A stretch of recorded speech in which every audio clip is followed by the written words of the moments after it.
For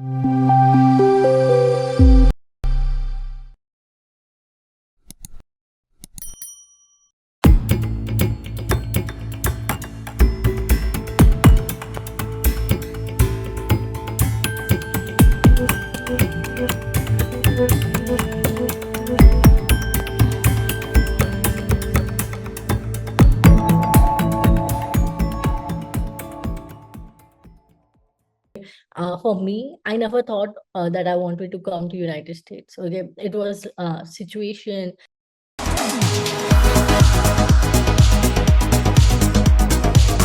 Hi everyone, thanks for tuning in another episode of The Education. In this episode, I have a very special guest with us. Hi Tina, welcome to the show.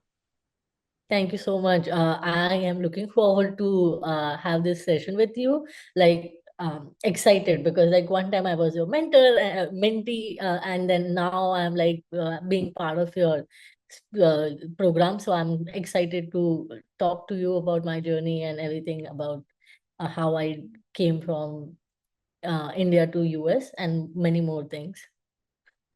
That's really wonderful, Tina, and you have an awesome, brilliant journey that would inspire a lot of us. And thank you for joining in. So, if you could tell our viewers out there, how was your journey like, and how did you start into design? Yeah, so I came in 2018 to United States to do my master's in human computer interaction. Before that, I had like 3 years of work experience.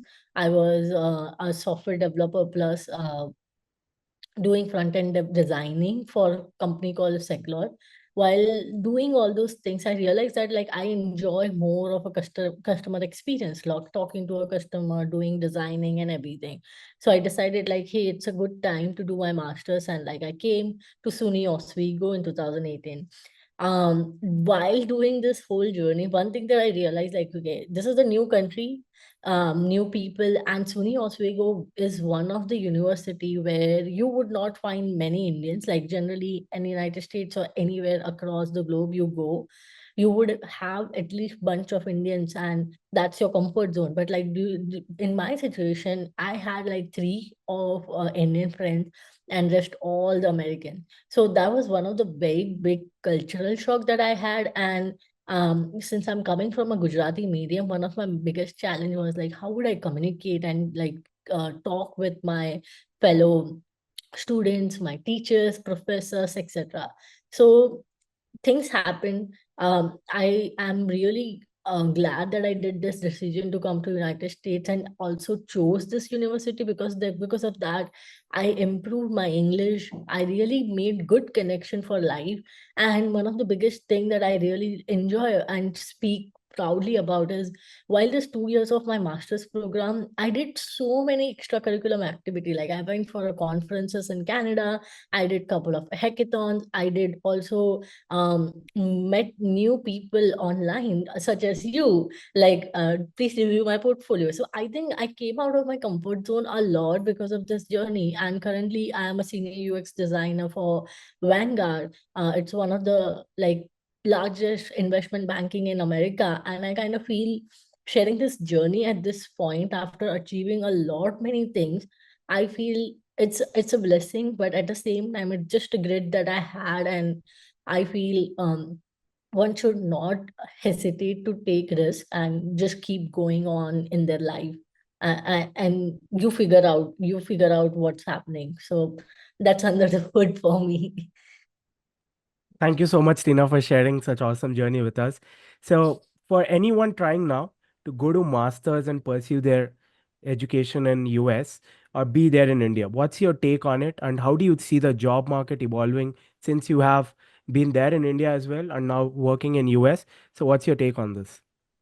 So I would definitely say like 5 years back versus now, there's a huge change, right? Like the economy has changed. We had COVID, which is like one of the biggest pandemic in the globe. And after that, there were a couple of consequences that we are bearing right now. But at the same time, I would say the encouraging factor for any individual, any students is should be what they actually want to do in life and how they see themselves like in 5 years or 4 years down the line. Okay. For me, I never thought that I wanted to come to United States. Okay. It was a situation. I wanted to be more independent, and like, so there were so many other factors associated with my journey. And when I came here, my goal was I want to be independent financially. I want to learn something different, and I want to adapt to the culture. I never thought that I would be not accepting the culture where and like just being Indian from my inside out. But no, I wanted to learn about the culture. I wanted to grow with the culture. So that was one perspective. But the second perspective was like I really wanted to work here. The work life is really good here compared to what we have in India. So I would say the job market perspective, it is right now very slow. But if you have a right skill, if you have a right portfolio, since we need UX portfolio, and if you are ready and you're willing to learn and willing to showcase those skills in the right platform, there's no way that you cannot get the job. But the only thing is that your intention should be clear. What you want to do in your life, it should be clear, because I know many of my friends who are back in India and they are making a really good money.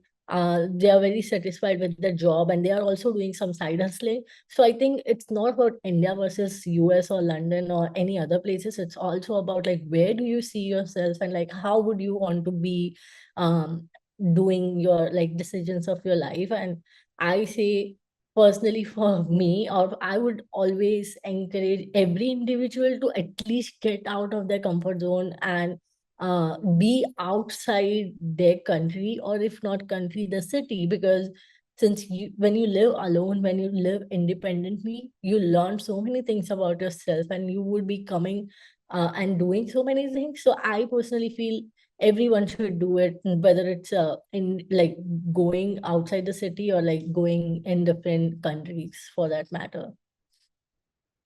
That's a really wonderful take, Tina. So, talking about comfort zone and all, since you have broken your shell and went out there and explored, so if you have to give a checklist to the people who want to come and explore, especially the beginners in this field, what would it be?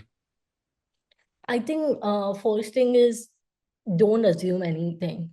Um, Whether it's a people, whether it's a culture, whether it's money, anything with for that matter. I would highly encourage that don't assume anything about any situation. Maybe one person might have a different experience, and you might get better experience or worse.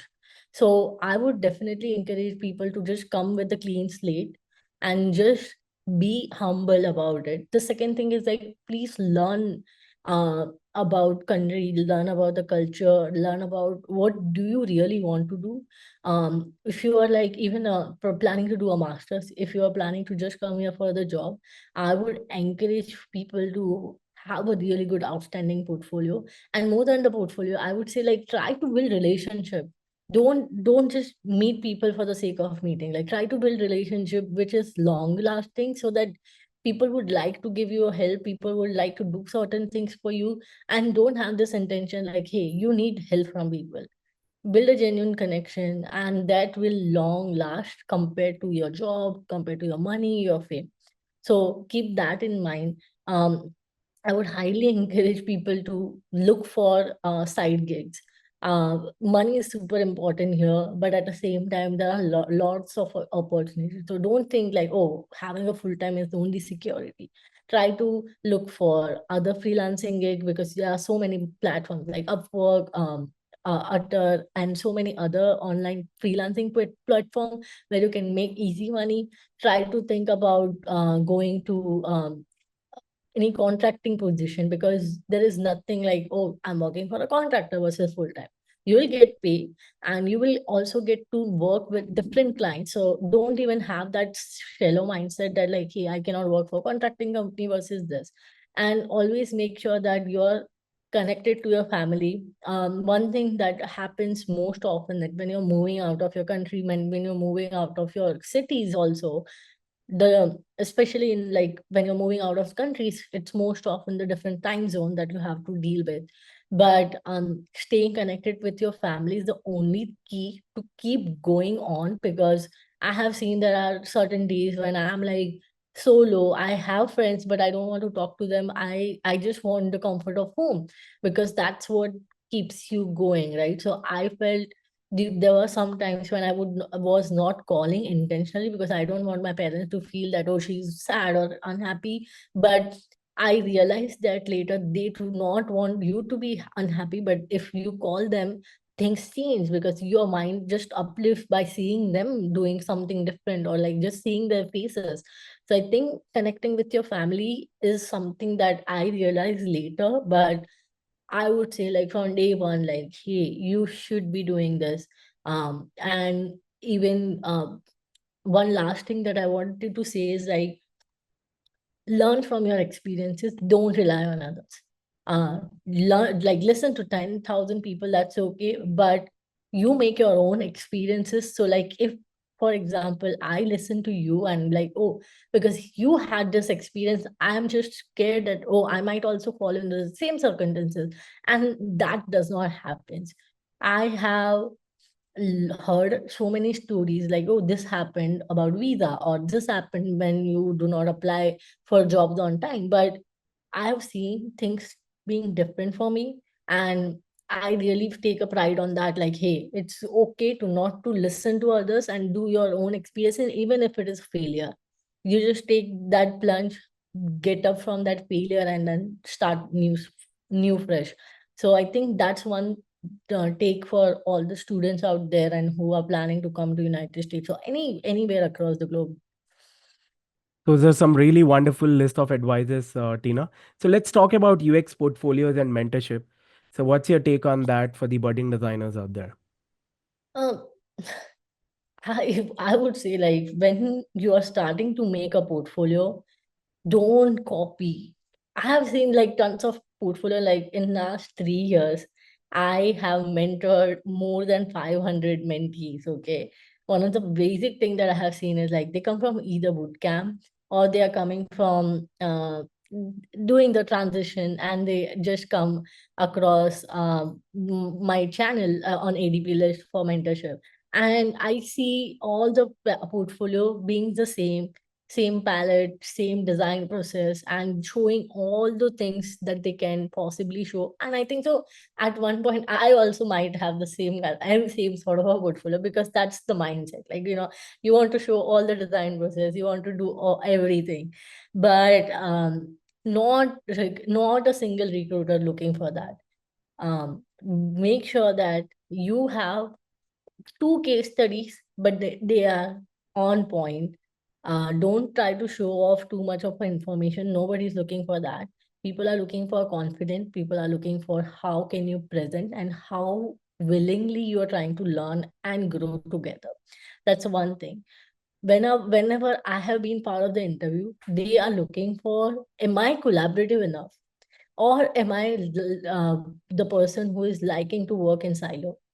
As a part of the product design team, I think nobody wants you to work in silo. They want collaboration. They want to talk, and they want to do make decisions as a team and not as an individual person. So make sure that whenever you're presenting anything, you're showcasing your collaborative skills, like how you are collaborating with your stakeholders and taking the decision. Second thing that I would say is, in your portfolio, don't try to show everything, because one thing that I have noticed, and that is real, every project is different. Because of that difference in the project, you have a different processes that you follow. Some you do not do wireframes. Like, I don't remember the last time when I have done wireframes. We directly work on the discovery phase, where we are, like, talking about what are the key performance indicator that we are looking for, what are the stakeholders that we are trying to target, who is the target audience, and not necessarily we need wireframe. So stop, eliminate those things which is not required. I see, like, people having wireframes, people having the personas, then they have a user stories. I'm like, can you tell me why behind having all those things? So I think one thing that I have clearly clarified is, like, don't try to show all the processes, make it very crystal clear. And how much ever we deny, people love to see visual. So please take some time before putting anything out there.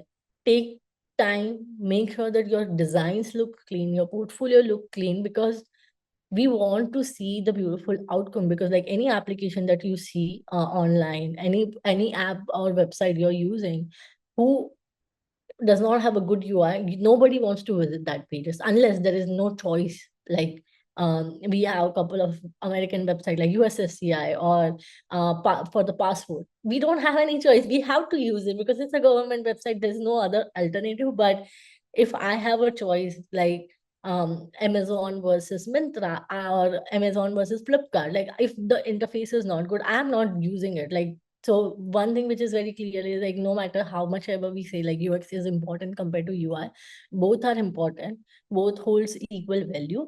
One does not go without others, and you have to accept the brutal reality that you need to be excellent at both, and just try to make sure that at least if you're not excellent at both, it should be decent enough so that you can present and pitch your stories very well. That's a wonderful take, Tina. So let's talk about some of the struggles that you have faced and you have spoken about on LinkedIn as well, so that people could learn from your challenges that you have faced. Um, I would be very honest about couple of challenges I face after moving to United States. One is it's a glorified life. When you see my Instagram, when you see my stories on LinkedIn also, it's a glorified life because like, okay, I have a car, I have like a good apartment that I can live in, and I'm taking trips to Dubai or this and that. Because one factor is very true. We forget that there is a parity difference, right? When you're making money in India versus when you're making money in like dollars. Okay. There's a difference, but this 6 years of my journey has had so many things that I cannot imagine that I had. One is I lost my dad in 2019, and I was not able to be part of the carnation ceremony. And nobody can compensate that loss, right? Like nobody can compensate how much money I make. I cannot have that day. There are a couple of days when um, you are seeing your family doing the celebration because we have Ganpati Puja every year, and I apparently cannot be part of any of those celebrations because I'm here. It's in India, so those celebration is also part of my core like family celebration. I cannot be part of it. There are certain times when I'm sick and I don't want to do anything, and I want my mom to just sit with me or cook food for me.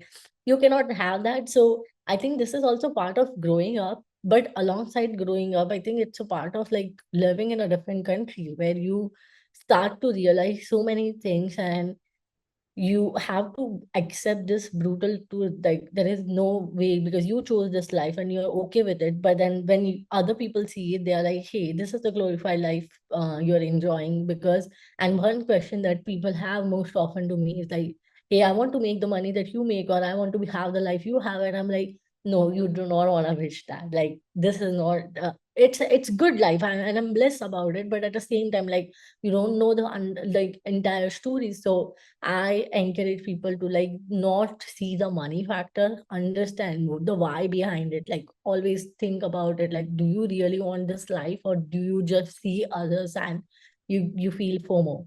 So that's one. The second thing is like I feel taking the risk is one of the best thing that I have done, and it also comes with the consequences, right?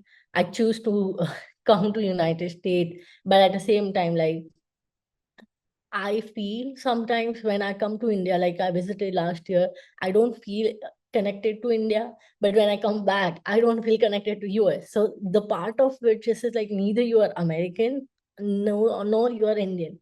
So that also comes, and I think this is a pretty much struggle for all the immigrants, because once you leave your country, you still are Indian, but at the same time, you do not feel associated with the country that you are part of, and also when you go back, you're like, oh my god, you cannot live there. So that's a constant struggle that all the immigrants are following. But those are the major two things I kind of feel like I have felt like I don't know where do I belong at this point, because American don't accept me as American. Indians, they are like, I'm too American for them. So this is the part of you choosing certain life and you being outside your country for a long time. So Thank you so much, Tina, for sharing such wonderful, insightful stuff with us. So, wanted to know, like, how did design education had shaped you into a better designer? yeah. So I think my program, a Masters in Human Computer Interaction, was structured in certain way where I had like three courses which was mandatory for research. And in research, one thing that I had to learn was psychology. So that was one of the very core aspect where I'm learning about the human psychology. I'm trying to understand what are the different methods of user testing, and then how to build hypothesis, how to form um, argument based on the hypothesis, and how to do a research and methods to derive those data. So that was one of the mandatory course which shaped me. Okay, I understood the importance of all those things before making any UX decision. Then we had like a three courses which was purely based on UX strategy. So what are the different methods of strategy, where we also learned something about product management, where we have like how to create product roadmap, how to create prioritization metrics, and all those stuff which you require to become a good product strategist, or you can be also transfer your career in product management. And the third one was more focus on UI. So the program was structured so very well that you will learn about different parts, and then you can choose, like if you are more interested in visual, you can directly go for visual design or a UI role. I was more keen into UX because I also had engineering background. So that gave me a very good boost, because as a UX designer, though we say we don't need complete technology knowledge, but there are certain times, like if you're coming up with certain fancy stuff and your developer has no clue, or you do not have any resources where your team can develop those functionality, that's where my technical background comes a very good role. So I feel having the 2 years of course where I'm just focusing on my program, my courses, and the second advantage that I had was I was also doing some internship. So I had one internship during the summer and one during the winter. So I had total 8 months of internship experience. So there is, I encourage people to have internship during their college program, because there's no chances that you are like failing.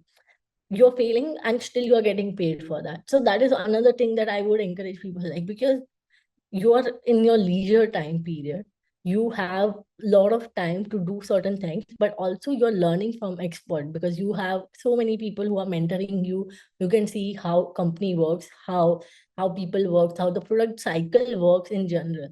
So that helped me a lot, because one was I was working in a development side. The lifestyle was completely different. When I came to designing phase, the way the things was working was completely different. So I feel like that helped me a lot while I was doing the program plus doing the internship. And overall, this whole thing helped me a lot. Along with that, I think the practice, whenever I would get time, or even when I was not having time, I had this daily UI challenge, one challenge a day. Even though I had nothing in my mind, I had to finish it because my streak will get disturbed. So I did that, and I think so that tool is really good. I push every of my mentee that, like, hey, if you don't know UI skill, it's okay. Do this daily challenge every day. By the time you are on the 100th day, you will have a really good design sense. You will know why you're doing certain things, and you will have a better UX sense plus UI sense. So I think that helped me during my time when I was a student. And then later on, my first gig was with Citibank, and I'm really blessed with that, because my mentors on Citibank was amazing. They allowed me to learn. Also, there were a couple of projects which was high on sprint. Like we had like 2 week sprint, and I had to come up with fast-paced design approaches where you are not just strategizing, you're showcasing to the product partner and also creating the final deliverable for the developer. So I think that learning experience helped me a lot during my career. And now when I'm working at Vanguard, I feel it's a different experience altogether. But more than that, it just brings so much different perspective, because you have a lot of experience, and now you will be in a better shape to showcase that. Um, Along with that, also another thing that I would say, talking to people. I know I started my content creation last year, but before that also I was talking to multiple people. I have been going into different design sessions and all, and talking to different people helped me. And I would say like I would never hesitate to reach out to people and ask that, hey, can we just meet for coffee chat? And that helped me a lot because like people are always ready to share their journey. So it was one of my great learning experience because I feel like I wanted to always learn like, hey, how things works at Meta versus Amazon versus like any other bank. So that gave me a lot of perspective, and I also asked about their design process, and that helped me understand like, hey, how can I be better, or how can I take some learning where we don't have to always like be better, but also try to adapt some new things and see if it works, it works. If it does not work, you have nothing to lose. You're still in the winning side, right? Thank you so much, Tina, for sharing all these wonderful insights with us. So before we conclude, wanted to know your three favorite book recommendations for our viewers out there. um I read Don't Make Me Think by Steve Krug. One book I'm reading right now is a product design by Kevin. And the third one, I would say that read accessibility book, but that's not one of my favorite. But I would say Do Epic Shit by Ankur Wariku. That is one of my favorite book that changed me, even though it's nothing to do with UX right now. I feel that book gave me a lot of confidence to reach out to people and get out of my shell. Like, so I read that book last year, and that was one of my motivation to start posting on LinkedIn. So I would encourage everybody to read Do Epic Shit by Ankur Wariku. I'm not getting paid for that, but I still want to support Ankur sir a lot. Thank you, Tina, for sharing all these wonderful insights with us. We are looking forward to host you again in our future sessions. And folks, whoever want to reach to Tina, I added all the links in the description. Please check it out. And thank you once again, Tina. Have a really good day ahead. Thank you so much.